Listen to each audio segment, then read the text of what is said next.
voilà, première vidéo du Team Africassic. Cette première vidéo aura comme premier épisode la navigation. Comment préparer cette navigation? Comment l'installer? Avec quel support? Avec quel tour de navigation? Eh bien, on va vous dévoiler notre secret. Maintenant, c'est parti, on y va. Première étape de notre préparation, la tour de navigation.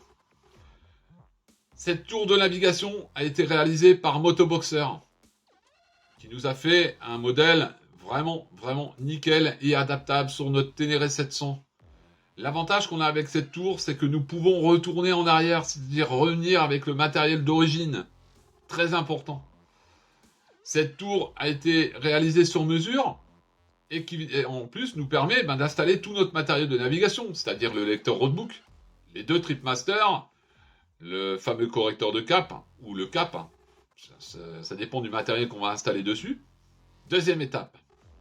La deuxième étape va consister à installer justement ce matériel de navigation sur la tour de Motoboxer. Donc, sur cette tour, nous allons installer donc le lecteur roadbook, nous allons installer le Tripmaster et nous allons installer le cap.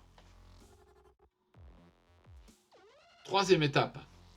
La troisième étape va consister à installer justement les commodos pour pouvoir gérer tout ce matériel. Alors moi, je opte toujours pour le côté gauche. Pourquoi? Parce que du côté droit, nous avons l'accélérateur. Donc on ne peut pas accélérer et en même temps jouer avec le fameux petit commodo en dessous qui nous permet de faire défiler le lecteur roadbook.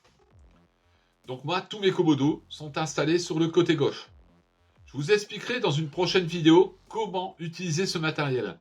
Mais pour l'instant, nous allons rester sur cette fameuse installation du matériel de navigation. Quatrième étape de l'installation de notre matériel. Très important. Pourquoi? Parce que si on a une panne sur le rallye en lui-même, on va pouvoir se dépanner. Donc c'est très important de connaître le câblage que l'on a mis en place sur cette moto. Alors, il faut faire un câblage très simple.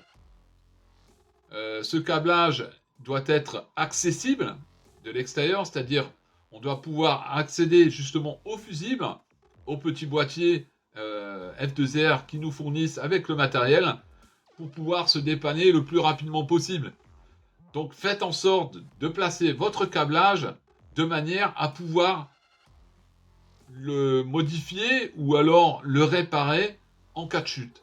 Voilà, l'installation est terminée. Donc nous sommes quasiment prêts à prendre le départ du Dakar Rally Ténéré 700 Aventure qui aura lieu le 27 janvier au 7 février.